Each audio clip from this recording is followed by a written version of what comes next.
Vamos a grabar esta sesión y yo os voy a mandar a vuestros correos electrónicos tanto el documento presentación que veis en pantalla como la grabación de la sesión que os la mandaré vía correo electrónico. Por otro lado, porque a veces me lo preguntáis, y ya que tenemos un poquito de tiempo, muchas veces me preguntáis dónde están o si os puedo, me enviáis un mail y me decís, ¿me puedes enviar una webinar que hiciste hace 3 semanas? Simplemente para que lo sepáis, no hace falta que os mande yo el correo, están todas las webinars guardadas en el apartado vídeos. Os voy a compartir un segundo la pantalla para que veáis dónde tenéis que dirigiros, porque hay mucha información. Tratamos de no repetirnos demasiado en las presentaciones, en las webinars, justamente por esto, porque tenéis toda la información colgada, ¿veis?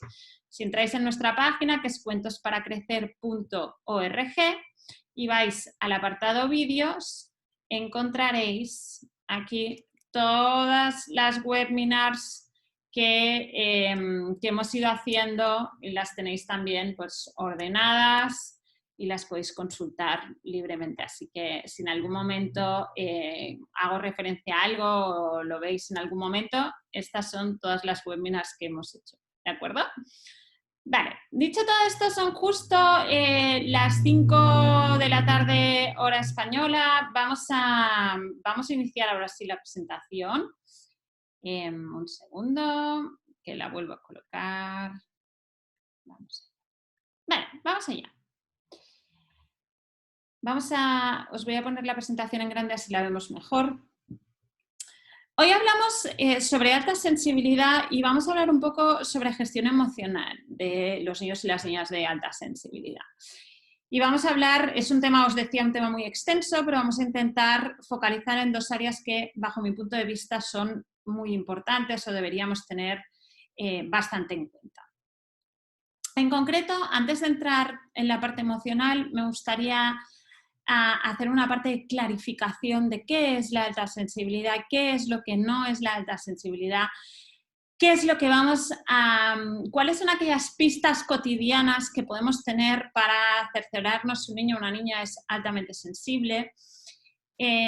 ¿Por qué esta primera parte de comprensión? Porque para mí la primera clave de crianza cuando no solo como familia, sino también como educadores, cuando tenemos un niño o una niña de alta sensibilidad, es entenderle. Porque si entendemos su comportamiento, si entendemos sus reacciones, será mucho más fácil intervenir, será mucho más fácil acompañar. Creo que el buen acompañamiento parte, en primer lugar, de una buena comprensión de lo que ocurre y en la alta sensibilidad, como en algunas áreas, hay también bastantes mitos y bastantes ideas poco claras, yo diría, así que voy a tratar de clarificar y explicar bien los porqués. Y después sí que vamos a entrar ya a hablar sobre esta parte más de las emociones, en las que voy a daros algunas claves y algunas ideas que espero que os puedan funcionar. Vamos allá. ¿Qué es la alta sensibilidad? Pues empecemos por el principio. La alta sensibilidad es un rasgo caracterial y aunque yo creo que todo el mundo ya esto lo tenemos claro, aún muchas veces me preguntáis o hay gente que dice, bueno, ¿quién puede tratar a este niño o esta niña porque es altamente sensible? Bueno, este niño o esta niña lo pueden ver especialistas si lo consideráis, pero no específicamente por ser altamente sensible. La alta sensibilidad es un rasgo caracterial y a partir de aquí pueden coexistir con la alta sensibilidad muchísimas otras cosas, pero no por ser altamente sensible uno tiene más probabilidad ¿de acuerdo? Está descrito, este rasgo caracterial está descrito entre un 15 y un 20% de la población. Ahora los últimos datos nos dicen entre un 20 y un 30%. El tema de los porcentajes siempre es complicado, pero para quedarnos con un poco esta idea de que es un rasgo caracterial dentro de que es minoritario, no es ínfimo. Es decir, si estás en un aula, en tu aula habrá un niño o una niña de alta sensibilidad y lo habrás tenido en el pasado y probablemente lo tendrás en el futuro. Con lo cual no es algo tan extraño y merece la pena entender bien de qué estamos hablando. La alta sensibilidad, por tanto, insisto, no es un trastorno de ningún tipo, es una manera de ser. Una manera de ser que tiene unas características que ahora veremos cuáles son, pero muy claras, y ahora veremos por qué tiene estas características. No es tampoco un problema de integración sensorial. Muchas veces, incluso profesionales derivan, ¿no? Dicen, uy, esto asumen que es lo mismo una disfunción de la integración sensorial que una alta sensibilidad y no tiene absolutamente nada que ver. Sí que es verdad que la alta sensibilidad da una sensibilidad sensorial alta y se puede, digamos, en algún caso, en algún tipo de comportamiento podríamos pensar que estamos hablando de una disfunción de la integración sensorial, pero no tiene absolutamente nada que ver. Tampoco es TDAH ni es un autismo, aunque a veces cuando no entendemos bien el rasgo y no sabemos acompañarlo bien, lo que observamos son algunos comportamientos que en algún momento dado nos podrían hacer llevar a pensar que es alguno de estos perfiles que estoy explicando. Por esto es tan importante, yo diría, entender bien la alta sensibilidad, detectar bien la alta sensibilidad y sobre todo, ser capaces de acompañarla de la mejor manera posible. ¿Por qué? He dicho, la alta sensibilidad tiene unas características muy concretas. Vamos a ver por qué tiene estas características. Hace unos días hacíamos una charla con Bea, de Soy Mamá Valiente, hablando sobre alta sensibilidad, altas capacidades. Y yo le decía a Bea que desde mi punto de vista el término alta sensibilidad a veces nos lleva al equívoco, ¿no? Nos lleva a pensar nos lleva a un lugar que no es exactamente el que es, ¿no? Las personas altamente sensibles son personas, evidentemente, que tienen una alta reactividad emocional, pero no solo una alta reactividad emocional. Por sí misma, si solo hablamos de personas con una reactividad emocional alta, no estamos hablando de personas altamente sensibles. Hay más cosas. Y no solo esto, sino que además, en los últimos años ya hay mucha investigación científica detrás de la alta sensibilidad que nos ha permitido, sobre todo, nos ha permitido entender bien este rasgo y ser capaces no solo de intuirlo, sino también de comprenderlo en profundidad. Hay dos áreas, vamos a ver, este es un pequeño, hoy os comparto aquí un pequeño resumen de algunos de los estudios que han aparecido en varias revistas científicas como Brain and Behavior, este que veis aquí, en el que ya hablan de la mente, digamos, de un sistema neurológico específico de las personas de alta sensibilidad. La primera gran característica desde el punto de vista de la neurociencia es que las personas de alta sensibilidad muestran mayor actividad en la ínsula cerebral. ¿Qué es la ínsula cerebral? La ínsula cerebral es un área de conectividad entre el cerebro emocional y el cerebro racional. Es un área de integración, integra la información sensorial para consolidarla en el cerebro racional. Es un área, por tanto, bisagra, es un área de integración y pequeña, pero ocurren muchísimas cosas. Aquí encontramos la percepción del gusto y el olfato, aquí encontramos el control visceral y la somatopercepción, aquí encontramos la función vestibular, del equilibrio, del control espacial, encontramos también, y muy específicamente, es la casa de las neuronas espejo, es donde se ubican las neuronas espejo, que son las que nos permiten la empatía. Cuando decimos que las personas altamente sensibles son personas muy empáticas, es porque observamos una gran actividad en esta ínsula cerebral. Y por esto hay una mayor empatía. Hoy justamente grabamos un pequeño vídeo hablando sobre la empatía y sobre la alta sensibilidad y explicaba que podemos hablar de 3 tipos de empatía.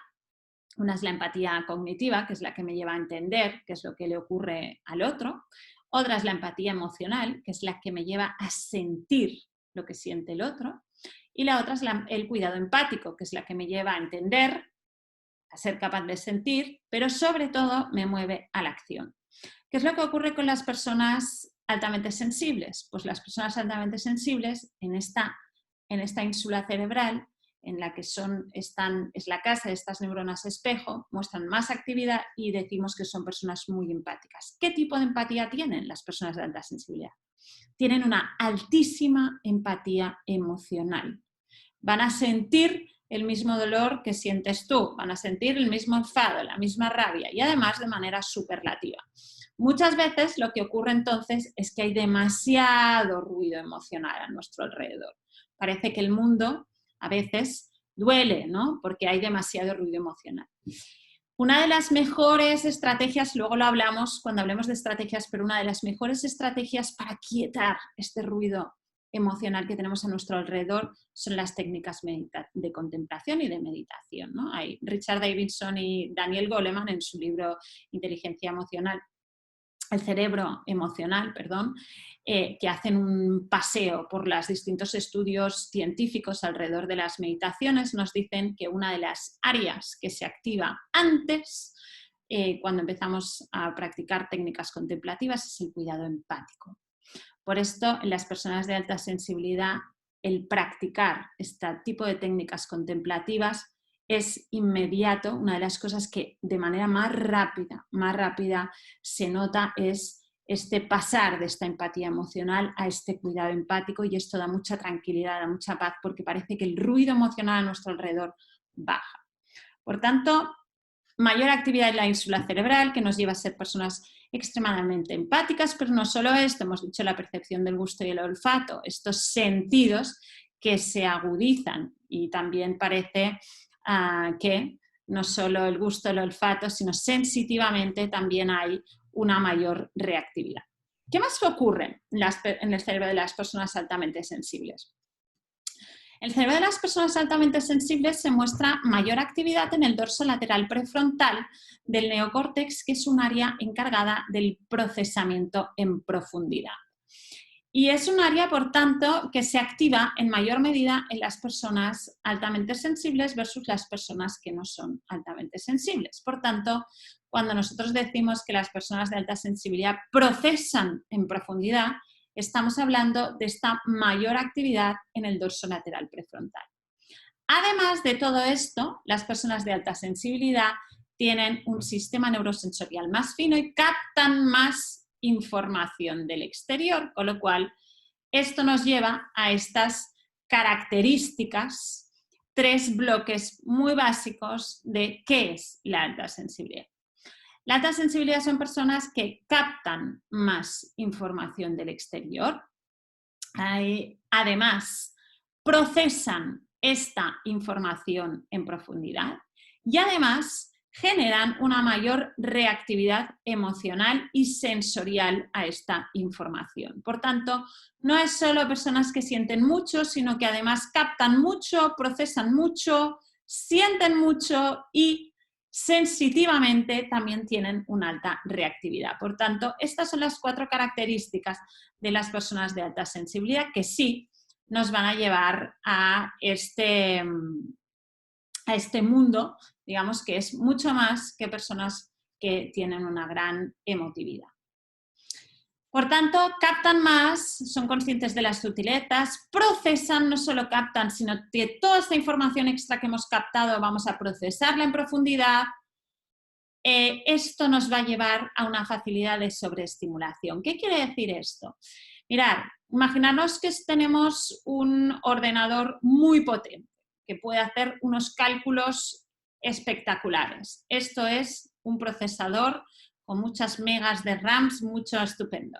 Pero a este procesador tan bestia le empezamos a poner muchísimos datos y le pedimos que haga operaciones muy complejas.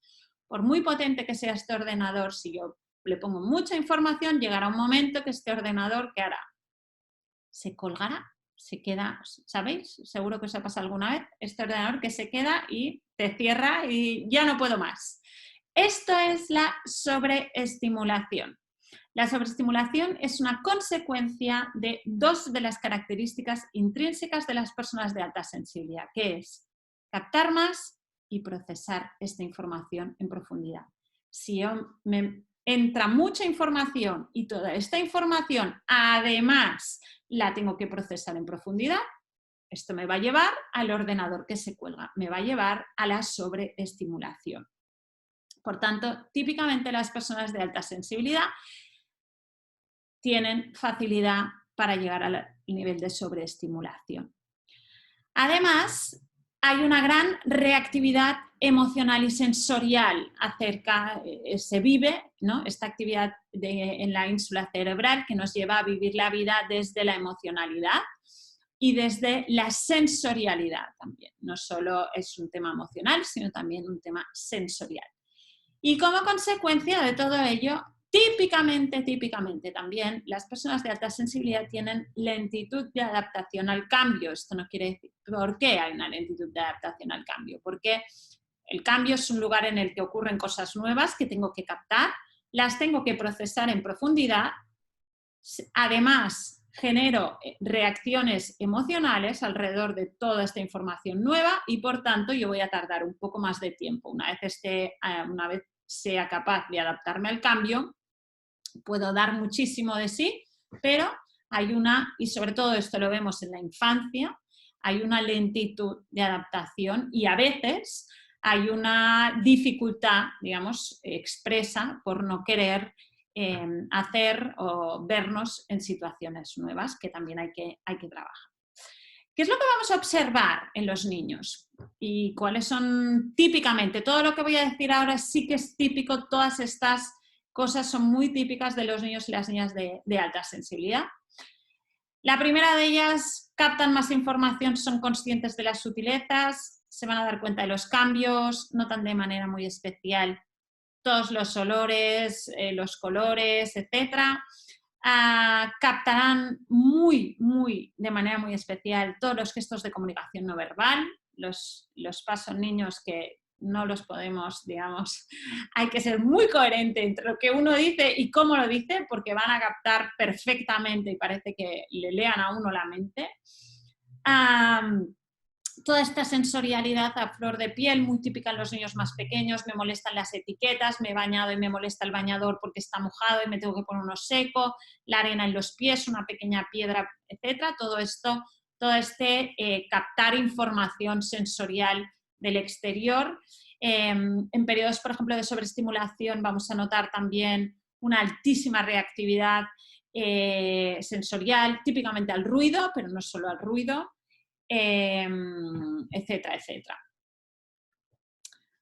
Procesan en profundidad. ¿Qué es lo que observamos para ver si están procesando en profundidad? Pues que hacen preguntas muchas veces que nos descolocan, preguntas profundas que no sabemos bien si estamos hablando con un niño de 5 o con un adulto de 50, ¿no? Tienen un vocabulario muy rico, tienen también un sentido del humor ingenioso, tienen a veces dificultades para tomar decisiones porque tienen que calibrar tanta información que a veces no son rápidos en la toma de decisión porque tienen que calibrar y evaluar muchísima información y son lentos en la adaptación delante de situaciones nuevas. Facilidad de sobreestimulación, pues como consecuencia de los dos puntos anteriores que observamos. Típicamente alteraciones con el sueño. Cuando hemos tenido un día en el que hemos hecho muchas cosas, nos lo hemos podido pasar estupendo, no tiene por qué haber sido un día malo, puede haber sido un día fantástico, pero ese día no hay quien se duerma. Dices, ¿cómo puede ser este niño si está reventado y no se duerme? Porque está sobreestimulado, ¿no? El sueño puede ser que sí me duerma pero me levante a mitad de noche y a despertadores nocturnos, o me duerma y me levante, si mi hora normal de levantarme es las 8, de repente me he levantado a las 6 de la mañana, etc. Reacciones extremas a pequeñas cosas cotidianas, de repente saltar, ¿no? Y no entendemos muy bien por qué.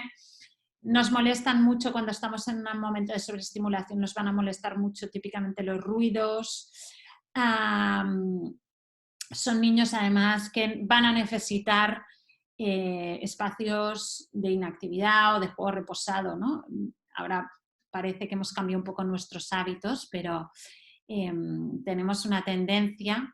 El otro día leía que vivimos en una sociedad que queda bien decir que no, uy, no paro, voy liadísimo, ¿no? Esto es que lo estás haciendo muy bien. Pues bueno, esto no es una buena noticia para los niños de alta sensibilidad, porque los niños de alta sensibilidad necesitan para regularse estos espacios de inactividad y de tranquilidad y de juego reposado.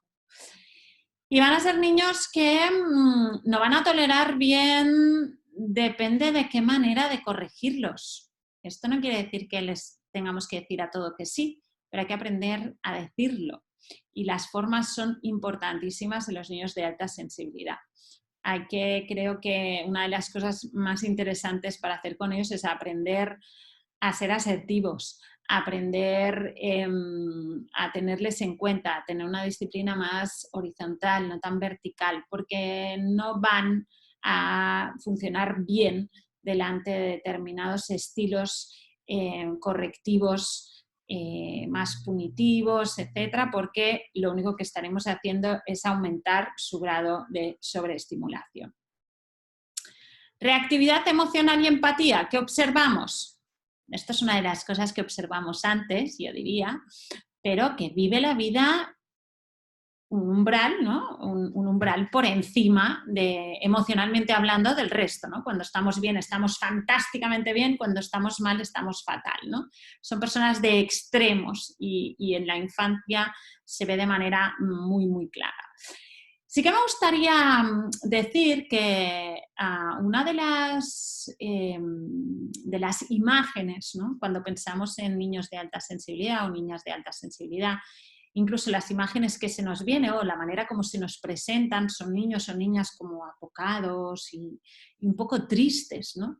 Nada que ver, ¿no? Los niños y niñas de alta sensibilidad son muy emocionales, viven desde la emoción, pero esto no quiere decir que sean débiles. Sentir no quiere decir ser débil, ¿no? Sino todo lo contrario, ¿no? No hay que sufrir en este punto, porque cuando están bien también están extraordinariamente bien. Y ser altamente sensible no quiere decir estar siempre triste o apocado o preocupado por el mundo, sino todo lo contrario. Sí que hay una reactividad emocional extrema arriba y abajo también, ¿no? Nos podemos encontrar que lloren con facilidad, que expresen esta emocionalidad cuando son más pequeños a través del llanto. Son muy perfeccionistas, ellos quieren hacer las cosas muy bien y las quieren hacer bien a la primera. Reaccionan intensamente al error, justamente por lo de antes. Son muy empáticos, se dan cuenta de la angustia, el dolor, pero también de la felicidad, se contagian mucho, necesitan un entorno emocionalmente estable, yo diría, y si no, también justamente porque tienen esta alta empatía emocional. Y les cuesta la adaptación delante de situaciones nuevas por todo lo que hemos dicho antes. Intentado colocar un poquito más qué es la alta sensibilidad y qué es lo que nosotros observamos, vamos a hablar ahora de la gestión emocional y de dos áreas, que la gestión emocional es muy, muy amplia, pero sí creo que en relación a la alta sensibilidad hay dos áreas, en la infancia concretamente, hay dos áreas que debemos tomar muy en cuenta. La primera de ellas es la expresividad emocional. Son niños que viven la vida desde la emoción y necesitan poder compartir este mundo interior. Yo diría que viven desde la emoción, pero también desde la razón. Son niños que piensan mucho, procesan la información en profundidad. Y además esta información en profundidad la están integrando emocionalmente, con lo cual necesitarán espacios de conexión. Necesitarán que les acompañemos en esta reacción, en este procesamiento en profundidad. Necesitaremos darles palabras para expresar aquello que sienten, ¿no? No les dejemos solos con su mundo interior, sino acompañémosles en aprender a mirar hacia adentro y en aprender a poner un nombre y aprender a expresar todo aquello que sentimos y todo aquello que pensamos. Creo que la expresividad emocional es importantísima en todo el mundo, en todas las personas, pero de manera muy, muy importante en los niños y las niñas de alta sensibilidad. Y por tanto, el crear estos espacios de diálogo y estos espacios de reflexión conjunta y sobre todo dotarles de las palabras para que puedan expresarse es importantísimo. Y en segundo lugar, la siguiente clave para mí es la gestión de la sobreestimulación.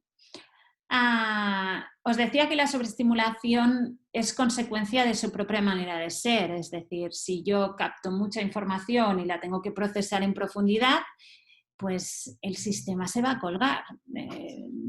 Aunque yo no quiera, voy a tener una tendencia natural a la sobreestimulación, por tanto es algo que les va a acompañar toda su vida. La sobreestimulación, que quizá este nombre es un poco extraño, pero podríamos transformarlo como estrés, ¿no? Sabemos que el estrés afecta de manera especial, aunque pensamos a veces que los niños no sufren estrés, esto es una falacia, porque la sobreestimulación afecta de manera especial durante la infancia, al principio de la vida y al final de la vida. Y hablando del principio de la vida, hablando de la infancia, sabemos que la reacción o la gestión que hagamos hecho en nuestra infancia del estrés va a marcar la relación futura que yo tenga con él mismo, ¿no? Por tanto, sí creo que la gestión de la sobreestimulación en la infancia es vital para marcar el bienestar futuro. Hay que enseñarles, en primer lugar, a detectar sus propios estados de sobreestimulación, a gestionarlos, darles herramientas de gestión para que ellos, cuando vayan siendo más mayores, vayan regulándose, vayan aprendiendo hacia dónde pueden tirar y cuándo tienen que parar, ¿no? Porque esto se lo van a encontrar toda la vida. Entonces, cuanto más trabajo tengan hecho en la infancia, mucho más sana y saludable va a ser su relación con el estrés futura. Empecemos hablando de la sobreestimulación. ¿Qué podemos hacer nosotros, los adultos, en relación a esta sobreestimulación? Lo primero es detectarla. Porque los niños sería estupendo que nos dijeran exactamente qué es lo que necesitan y qué es lo que les ocurre, pero no es así, ¿no? No te dice, uy, es que he tenido un día en el que me han pasado muchísimas cosas y estoy sobreestimulado y por esto, pues no. No lo dicen tal cual, sino que tenemos nosotros que hacer como de detectives y aprender a leer entre líneas. 4 puntos a los que estar bastante atento con un niño o una niña de alta sensibilidad. Primero es el sueño. Cuando empiezan a haber alteraciones en el sueño, no un día, sino quizá de manera constante. ¿Qué quiere decir alteraciones del sueño? Quiere decir que me cuesta dormirme. Quiere decir que no me cuesta, pero me despierto a mitad de la noche. Quiere decir que no me despierto, pero me levanto prontísimo y no me puedo dormir. Cuando veáis alteraciones del sueño de manera continua un tiempo, es probablemente que estemos pasando un momento en la que haya un nivel agudo de estimulación. En segundo lugar, otra pista, y esta yo creo que es la que más vemos, porque es la más exagerada, es la reactividad emocional, ¿no? Estos estallidos emocionales, sin venir a veces ni a ton ni son, digamos, sin tener no le hemos dicho nada y ¡buah!, ¿no? Explotan. Los más mayores hacen estallidos emocionales, los que son un poco más pequeños hacen rabietas, que es un estallido emocional al uso niño pequeño, ¿no? Pero es exactamente lo mismo. Cuando empezamos a ver que durante un espacio de tiempo hay constantes estallidos emocionales, es que estamos delante de una situación de sobreestimulación. Nos puede ocurrir lo contrario. No es tan típico, pero ocurre también, que es la apatía. Aquellos niños que no reaccionan emocionalmente, no sacan hacia afuera toda esta emoción, se la guardan hacia adentro y lo que observamos es un aumento de la apatía y un aumento de las los vemos más. Vale, me estáis preguntando un montón de cosas. Os animo a dejarlas a través del chat. Cuando termine la presentación voy a matizar todo, ¿vale? ¿Os parece? Lo he explicado al principio, pero había poquita gente Y así lo vuelvo a decir. Tenéis una opción que se llama preguntas y respuestas. Os animo a que cualquier pregunta que tengáis las vayáis canalizando por allí, porque en el chat se van a perder, ¿vale?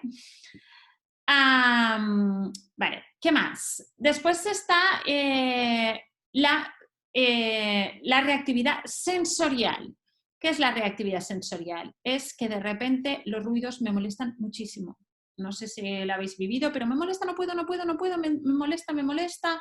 O de repente los olores nos molestan mucho, o el tacto nos vuelve a molestar más. No, esta camiseta no me la quiero poner porque esta me rasca, esta me pica, etc. Hay una reactividad sensorial, que ya hay una tendencia natural a esta reactividad emocional. Es una parte de la información sensorial, de la información que captamos es sensorial y hay más input, se capta más información sensorial, pero durante los periodos de estrés, de sobreestimulación, hay mayor reactividad sensorial. Y por último, también puede ocurrir que haya somatización, es decir, me duele la cabeza, me duele la barriga, típicamente son o la cabeza o la barriga, o pueden haber también erupciones cutáneas, ¿sí? Esto es lo más típico. Entonces, cuando observamos que hay una alteración en alguno de estos patrones que acabo de comentar, o en alguno o en algunos, estas son las pistas más claras que podéis tener para detectar que vuestro niño o vuestra niña está en un periodo altamente estimulante, está pasando un periodo de estrés. ¿Por qué? Porque hemos iniciado el curso, porque hemos vuelto de vacaciones, porque hemos iniciado las vacaciones, porque tengo un profesor con quien no me entiendo, porque, etcétera, etcétera. Es decir, típicamente estos periodos de sobreestimulación se dan cuando hay cambios, ¿sí? Porque ya os he dicho que el cambio nos cuesta de gestionar, porque hay que trabajar, hay que integrar mucha información nueva. Pero no solo los cambios, sino puede ser que se dé algo que esté sobreestimulando de una manera clara y estemos delante de un patrón de estos. Todos pasamos periodos en los que hay mayor reactividad, mayor estimulación. Lo importante es que no se enquisten. Lo importante es que no se enquisten y no vivamos siempre en un nivel de estrés más elevado del que debemos o podemos gestionar. Esto es lo importante. Una vez detectado, por tanto, ¿qué podemos hacer? Podemos prevenir, ¿sí? La prevención es importantísima porque me da herramientas. 3 grandes estrategias que os comparto en relación a la prevención de la sobreestimulación. Ejercicios de respiración. No cuando veáis al niño súper superado, sino para prevenir, para que cuando se sientan en un estado en la que hay mucho estrés y mucha sobreestimulación a su lado, tengan herramientas para gestionarla. Estrategias de respiración profunda, esta respiración diafragmática que viene de abajo hacia arriba, no esta que se queda aquí en el pecho, sino la que llega a llenar todo el diafragma. Podéis ligarla al movimiento, funciona muy bien con los niños si ligamos al movimiento, en respiraciones como la respiración del 8, en la que yo dibujo un 8 con el dedo, inspirar, cuando llego al medio aguanto y soltar el aire para volver a iniciar. O la respiración de las piedras, por ejemplo, en la que piedras o no sé, o lo que queráis. Yo tengo en grupos de 10, tengo 10 piedras, cojo una piedra con la mano, cogiendo el aire, la cambio de la mano y aguanto y la suelto la piedra y suelto el aire hasta todas las piedras hayan pasado de un lado al otro en grupos de 10. Si veis que 10 los hacemos perfectamente, podemos aumentar en 20, etc. En cualquier caso, aprender a respirar y aprender y dedicar unos minutos al día a tener respiraciones profundas nos ayuda mucho a prevenir y nos ayuda mucho, nos da estrategias para cuando estamos en una situación de sobreestimulación poder calmarnos. Mirad, cuando yo estoy en una situación de estrés, hay un mecanismo que es el mecanismo de agresión-huida o inmovilidad que se desencadena de manera incontrolada por nuestra parte, inconsciente, ¿sí? Este mecanismo es un mecanismo que me prepara para la acción. ¿Y qué es lo que ocurre? Se aumenta mi ritmo cardíaco, aumenta mi respiración, hay una tensión muscular, etc. ¿Qué es lo que ocurre? Que cuando yo estoy en un momento de estrés, mi cuerpo está activando este mecanismo de manera involuntaria. Si yo quiero volver a un estado de calma, esto lo tengo que ejercitar. Si cuando yo estoy en un momento de estrés se aumenta mi respiración, para volver a un estado de calma, trabajando sobre la respiración profunda, voy a poder conseguir el efecto contrario. Pero mientras que uno es involuntario, para volver a la calma lo tengo que ejercitar. Por esto la respiración es una de las estrategias más efectivas para calmarnos, para volver a nuestro centro de calma y de paz. Técnicas de meditación que podáis hacer con los niños, súper interesante para todos, pero especialmente para los niños de alta sensibilidad. Primero, porque nos van a dar otra vez, nos van a ayudar a volver a este centro de paz y de calma, y además todo este ruido que os decía antes, que nos produce esta alta empatía emocional, nos la van a pasar, vamos a pasar de esta empatía emocional al cuidado empático, y esto ya me va a dar mucha tranquilidad.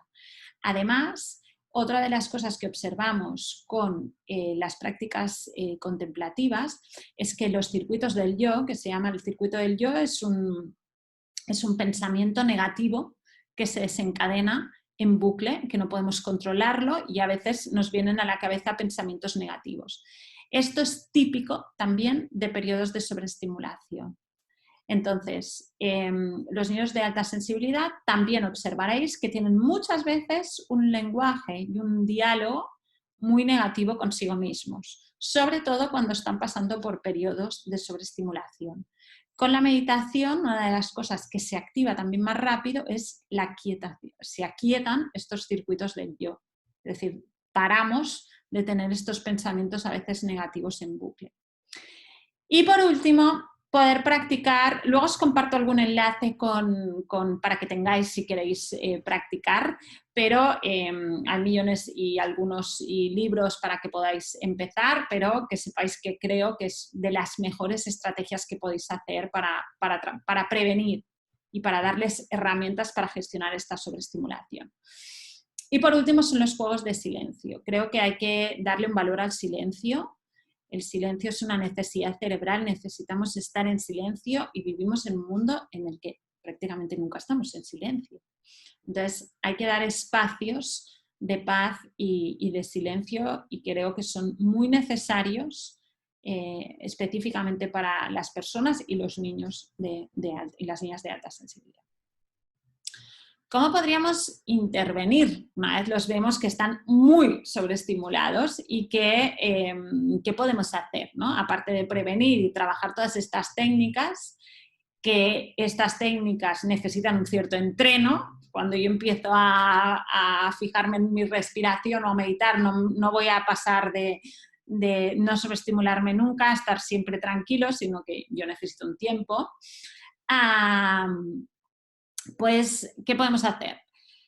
La primera de ellas es, en relación a estos circuitos del yo, que os decía, este pensamiento negativo, aprender a usar el lenguaje asertivo, ¿sí? Me gustaría que cuando introduzcáis 2 palabras, solo 2, mirad que es fácil, 2 palabras en vuestro lenguaje, y sobre todo que intentéis, que practiquéis mucho para que ellos puedan introducirlas también. Una es el aún y la otra es el afortunadamente. El aún es cuando os vengan, no, es que no me sale, soy un desastre, no, todo es fatal, ¿no? Este tipo de pensamiento muy negativo, les pidáis que construyan la frase usando un afortunadamente. No, es que me ha ido el día fatal y no sé qué. Vale, ahora intenta decírmelo, pero usando lo mismo que me has dicho, usando afortunadamente en tu frase. Bueno, vale, me ha ido mal el examen, pero afortunadamente en el patio he jugado a fútbol y he marcado un gol, por ejemplo, ¿no? Entonces, es un cambio de mirada, y el lenguaje es importantísimo, ser conscientes del enorme poder que tienen las palabras, y creo que delante de estos pensamientos negativos típicos de periodos de sobreestimulación, lo mejor, lo más efectivo es el uso del lenguaje asertivo, usando 2 palabras. El poder del aún, todo, me ha ido fatal el examen, soy un negado, no, aún no te sale esto, aún no has conseguido lo otro, aún, el aún que demuestra temporalidad, esto no te ha salido, pero no pasa nada, demuestra confianza, demuestra, por tanto, que creo que vas a poder lograrlo, ¿no? Y desmonta un poco este pensamiento negativo que si dejamos sigue en bucle. ¿Qué más podemos hacer en estos periodos de sobreestimulación? Minimizar las decisiones, ¿sí? Muchas veces les decimos incluso las decisiones más pequeñas se pueden convertir en un gran problema, porque cuando estamos en un periodo de sobreestimulación ya no podemos más, ya no podemos pensar nada más, ni siquiera si quiero cereales o un bocadillo para desayunar, ¿vale? Entonces, durante estos periodos, intentar hacer dos cosas. Aferraros a las rutinas dan mucha tranquilidad y nos ayudan a tener un norte, y minimizar en la medida de lo posible las decisiones, ¿no? A veces les dejáis decidir muchas cosas y es importantísimo dejarles decidir, pero en periodos de sobreestimulación vamos a minimizar las decisiones. Por muy pequeñas que nos parezcan, es mejor, a no ser que nos lo pidan, es mejor minimizarlas. Aumentar nuestro contacto con la naturaleza. La naturaleza nos da la vida. La naturaleza nos ayuda otra vez a reconectar y en las personas de alta sensibilidad de manera especial. Así que considerar muchísimo estar en contacto y hacer actividades en la naturaleza. En la medida, minimizar todas aquellas actividades que no son necesarias. A veces me explicáis que los niños salen del colegio, por ejemplo, muy sobreestimulados, ¿no? Que salen como unos miuras, ¿no? Me decía una mamá, ¿no? Es que sale, bueno, pues porque el colegio es un espacio altamente estimulante para ellos, pasan muchas cosas, el mundo escolar no está adaptado a los niños de alta sensibilidad y ellos tienen que hacer un enorme esfuerzo, ¿no? Las pilas se les acaban antes. ¿Qué es lo que pasa? Que a veces sale del colegio enfadado, con toda esta reactividad emocional. Si además lo vamos a llevar a un extraescolar o queremos ir al parque a jugar, pues quizá no, quizá hay que minimizar y quizá lo que es interesante en los niños de alta sensibilidad, es tan importante planificar actividades como tiempos de descanso, como espacios en los que no hagamos nada, que simplemente estemos, que simplemente hagamos o ellos puedan hacer lo que quieran, espacios en los que ellos se sientan tranquilos y por tanto a salvo, ¿no? De alguna manera. En el caso de que los veáis muy sobreestimulados durante una época, pues dejarles un día libre, ¿no? A su elección. Cuando son más mayores también puede ser una opción y os aseguro que lo he probado y con grandes beneficios. ¿Qué más podemos hacer? Os recomiendo algunos materiales, luego os compartiré en la parte de chat, si queréis os comparto algunos cuentos que podéis usar para todo el trabajo de respiración, etcétera. Pero dejadme que hoy os comparta algunos materiales concretos. Siempre hablo de cuentos, pero hoy quería compartiros algunas ideas de materiales. Súper interesante cuando tengáis que hacer un viaje o ir a un lugar que sabéis que hay mucho ruido y que esto va a ser altamente estimulante, llevar unos cascos, noise cancelling, de esos que cancelan el ruido. Esto no sabéis lo que ayuda a tranquilizar, ¿no? Y a veces está bien poder tener esta herramienta. Otra de las cosas que en periodos de sobreestimulación, para descargar, necesitan morder. Los mayores también, no sé si lo habéis visto, a veces muerden los bolis, muerden las mangas, muerden los cuellos, ¿no? Pues para no destrozar ni destrozarse los dientes, está bien, por ejemplo, existen unos collares que son de silicona, los tenéis de millones de formas, que nos ayudan a morder. El trabajar con la mandíbula nos ayuda a descargar y por tanto es también una herramienta de gestión de esta sobreestimulación fantástica. Materiales que se llaman fidgets, que son aquellos materiales para usar con los dedos, ¿sí? Estos simplemente son unas gomas, existen millones de materiales, pero pequeñitos, los pueden tener incluso en llavero para la mochila, que sirven para tener las manos en movimiento y mover, estirar, etcétera. Esto de nuevo nos ayuda a descargar este estrés, ¿no? vendrían a ser como aquellos muñequitos, ¿no? que se pusieron de moda hace un tiempo, los squishies, que servían para estrujarlos. Pues hay millones de opciones, pero también es un material para llevar pues, en un bolsillo, pues en un momento dado. Para esto ayuda a estar tranquilo. ¿Qué podemos tener en casa? Este tipo de material, que los hay de millones de marcas, millones de formas, pero son materiales que balancean, ¿sí? Este movimiento, hacer un movimiento, los tenéis como con tablas de surf, por ejemplo, se llama con un cilindro y está la tabla encima y ellos se ponen y tienen que hacer equilibrio. Este movimiento del equilibrio también nos ayuda a estar bastante tranquilos. También es un material que va a funcionar bien, ¿no? Por ejemplo, yo al mío se sube en uno de estos y estudia encima de uno de estos, por ejemplo, ¿no? Esto ayuda a estar, incluso a concentrarnos. Cuando tengáis dificultades para dormir, muchas dificultades para dormir, existen unas almohadas maravillosas que les podemos poner dentro esencias e incluso pequeños, esta en concreto lleva lavanda dentro y huele fantásticamente bien y además al tacto es como una toalla y también nos ayuda a estar más tranquilos en este periodo de la noche. Igual que estas mantas, son unas mantas especiales, en algún momento la necesitarais, que nos ayudan, tienen pequeños lastres y pesa encima nuestro y también nos ayudan a estar más tranquilos. Todos estos son materiales que en un momento dado son fáciles, sobre todo estos de aquí, fáciles de conseguir, muy pequeñitos y nos pueden ayudar a descargar esta energía y no tener que estar tan contenidos en un momento dado y poder gestionar bien estos estados. Dicho todo esto, a nivel de sobreestimulación, paso a la parte de autoconocimiento. ¿Qué podéis hacer? Importantísimo, os decía antes, es importantísimo para mí, uno de los puntos clave de los niños y las niñas de alta sensibilidad es que encuentren un espacio en el que poder comunicar y en el que poder expresar todo aquello que tienen dentro. Esto para mí es muy importante. Creo que el espacio en casa tiene que ser un espacio de conexión, un espacio de comunicación. ¿Cómo podemos hacerlo? A veces creo que hay un punto importante que es que les tenemos que dar palabras a estas emociones, porque a veces, sobre todo los más pequeños, no saben expresar y muchas de estas reacciones emocionales tienen que ver con la incapacidad para expresar aquello que me ocurre. Para ello creo que los cuentos a nivel emocional, de expresividad emocional, son importantísimos como espacio de vocabulario, así que os animo a buscar, luego os comparto el enlace, pero todos aquellos cuentos que nos den palabras a las emociones, que nos ayuden a entender. Para los más pequeñitos, como puede ser unas emociones de Nacho, puede ser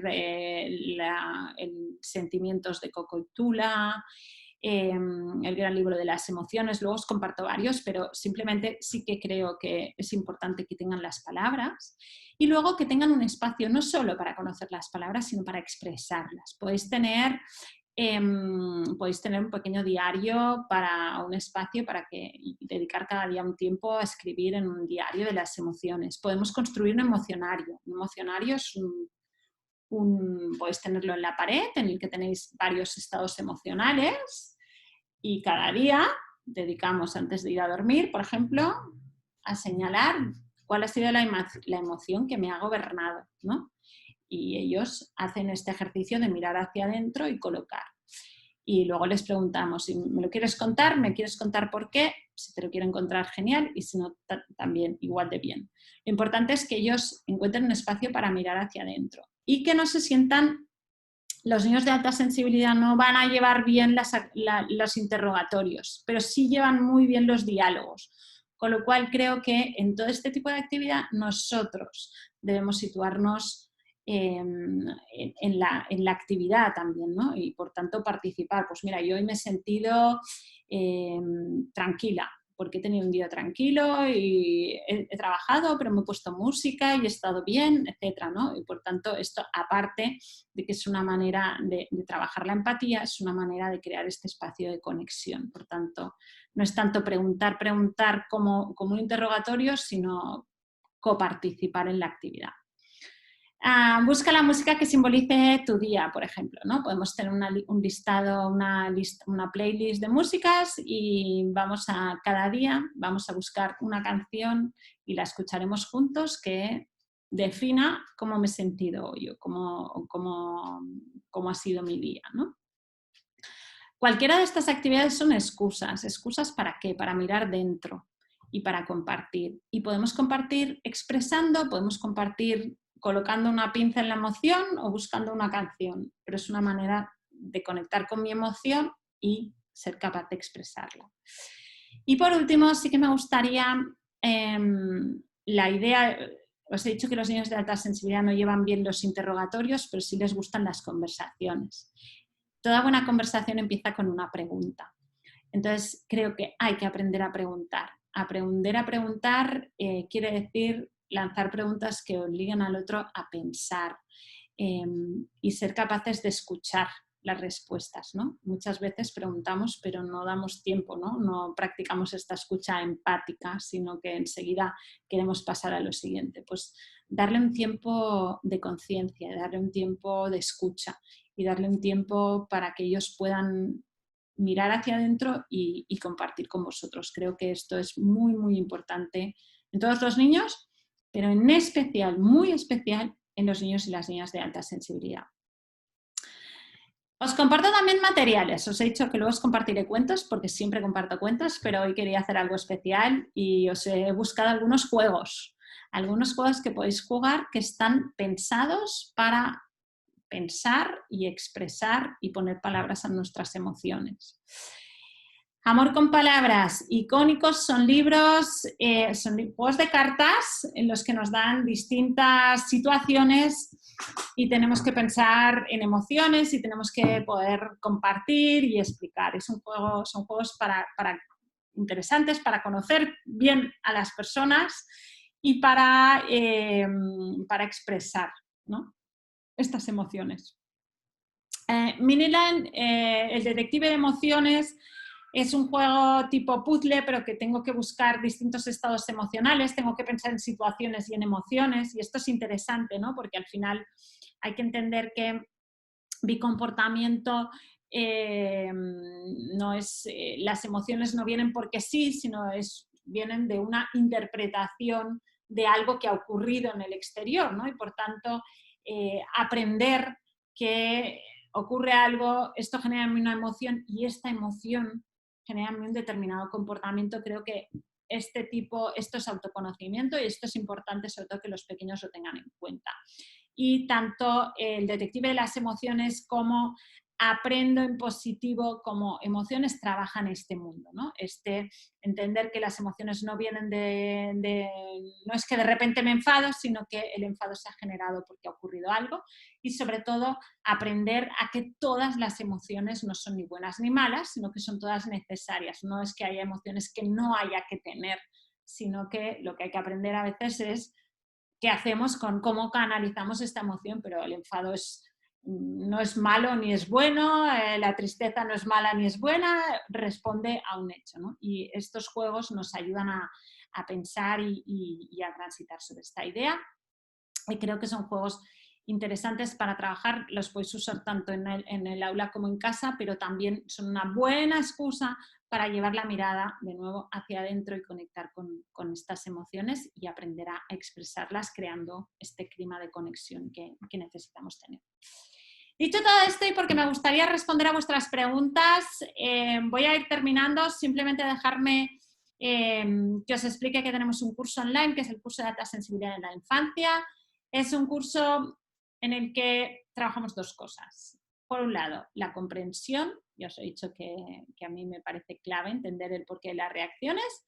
Y en otro lado, trabajamos por las distintas etapas y os damos herramientas muy prácticas que podéis aplicar en situaciones típicas que nos encontramos con los niños de alta sensibilidad. Es un curso que hacéis a vuestro ritmo, podéis iniciarlo cuando queréis, no hay fecha de finalización, lo podéis hacer desde donde queréis y cuando queréis, está todo el material pregrabado y es un curso que ve mucho de estrategias de disciplina positiva, ve mucho de gestión emocional, etcétera, y creo que es un curso que si tenéis niños de alta sensibilidad, mucha tranquilidad, yo creo, y mucha luz. En cualquier caso, muchísimas gracias por haberme acompañado hasta aquí. Os dejo, mientras voy leyendo, mientras acabáis de escribir vuestras preguntas, os voy a dejar el enlace y la ruta para llegar al curso, por si os interesa. Y también os decía antes que, a los que habéis llegado un poquito antes, que tenemos muchísima información en abierto y os voy a dejar dónde podéis encontrarla para que podáis también acceder. Mirad, el curso de alta sensibilidad lo encontráis aquí. Entráis en cursos de emociones y es este. Os voy a dejar el enlace por el chat. A ver, venga, vamos allá. Lo tenéis aquí. Vale. En blog hemos escrito muchísimo sobre alta sensibilidad y os voy a filtrar. Entráis en blog, ¿vale? Tenéis alta sensibilidad y aquí. ¿Vale? Vídeos, también los podéis filtrar y también tenéis mucha info. Os dejo el apartado vídeos, ¿vale? Y en el blog también encontraréis un canal de podcast sobre alta sensibilidad en la que os vamos explicando distintos momentos muy cotidianos que creo que también os puede resultar interesante. Nada, simplemente voy a pasar ya a preguntas porque tenemos 6 minutitos y me gustaría contestar cuantas más preguntas posible. Vale, ¿puedes ampliar o ejemplificar la función vestibular, equilibrio y control espacial que podemos percibir en ellos? Son niños que normalmente se orientan muy bien en el espacio, si están jugando a fútbol se van a situar muy bien en el campo, son el típico niño que pasa bien la pelota, siempre sabe a quién se la tiene que pasar, etcétera, ¿no? Tienen un buen control espacial, sobre todo pues esto, en un juego de equipos van a ver la jugada, ¿no? Son, por ejemplo, lo podemos ver en este tipo de comportamientos. Al decir de alta sensibilidad y su mayor reactividad, ¿es que pueden ser más explosivos? Vale, sí, pueden ser más explosivos, sí, sin ninguna duda. Una reactividad emocional es una manera de... es decir, sobre todo en momentos de sobreestimulación pueden tener reacciones intensas, sí, pueden ser más explosivos sin ninguna duda.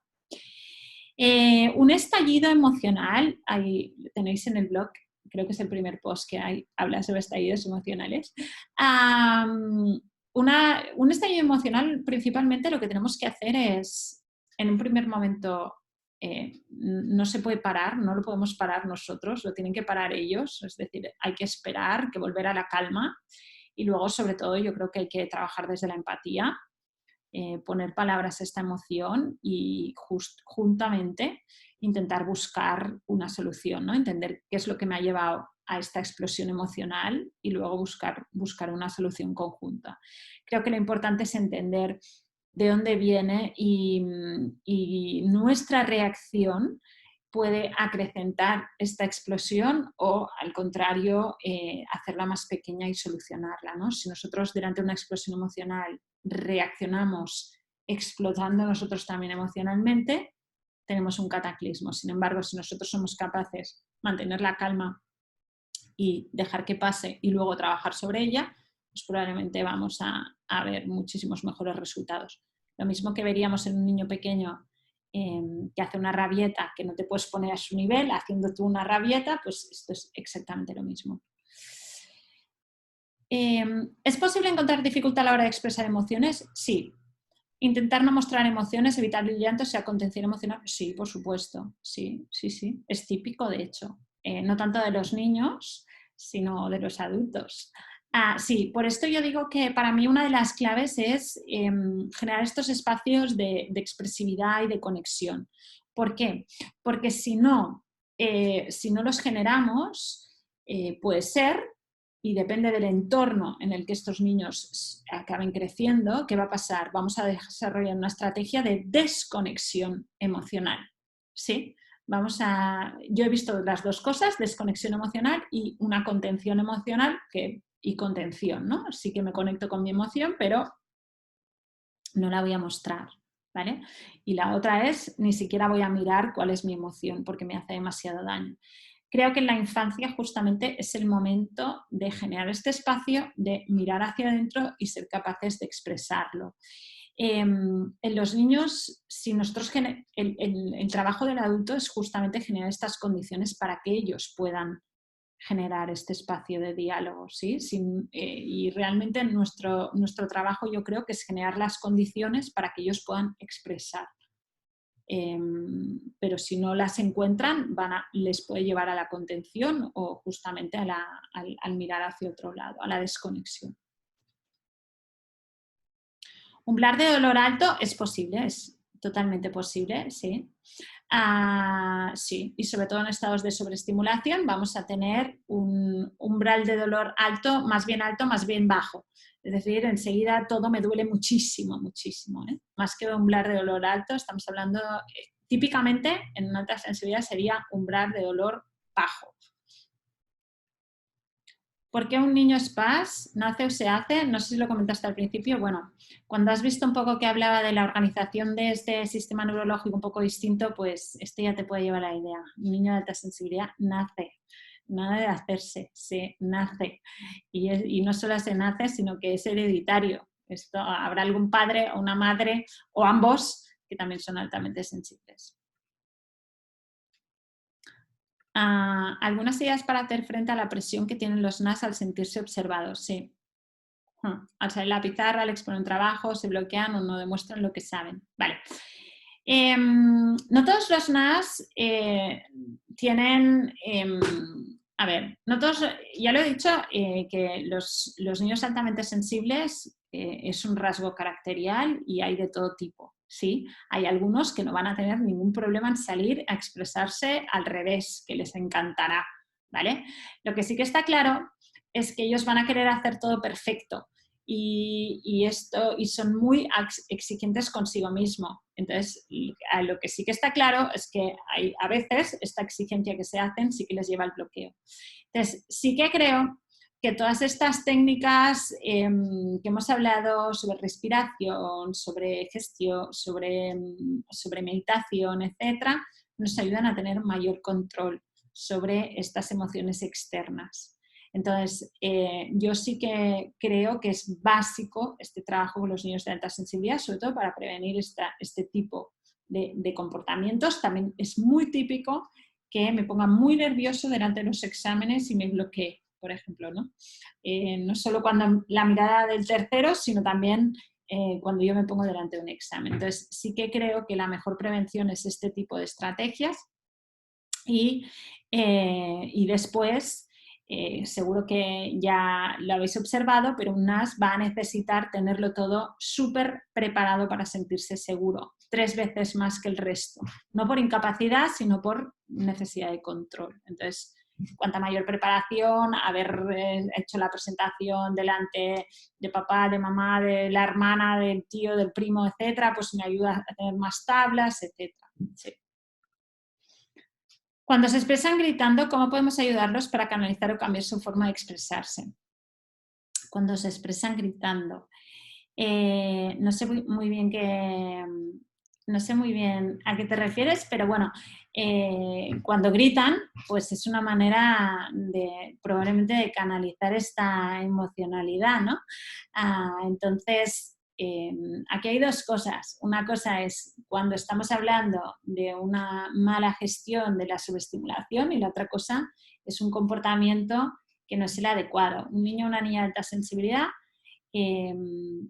cuando le damos información y la damos de manera tranquila y de manera asertiva, normalmente son niños que integran muy bien esta información porque justamente procesan en profundidad y además quieren hacer las cosas bien hechas. Si están teniendo un comportamiento que no es en absoluto el adecuado, el 99% de las veces es que es fuente de sobreestimulación. Para trabajar sobre ello no hay que trabajar sobre el comportamiento, sino sobre la fuente de esta sobreestimulación. Os voy a tener que dejar, quedan un montón de preguntas por contestar, me sabe fatal. Si tenéis algo súper urgente me podéis escribir un correo, maria@puentesparacrecer.org. Os voy a dejar, bueno, simplemente si tenéis dudas, no me dejéis mails por aquí, veo que hay algún mail, no me dejéis mails porque van a borrarse, así que si alguien tiene algo y quiere, me podéis contactar en mi correo directo, maria@puentesparacrecer.org, y si alguien se anima, os veo en el curso. Muchísimas gracias por haber asistido hoy y nos vemos pronto. Adiós.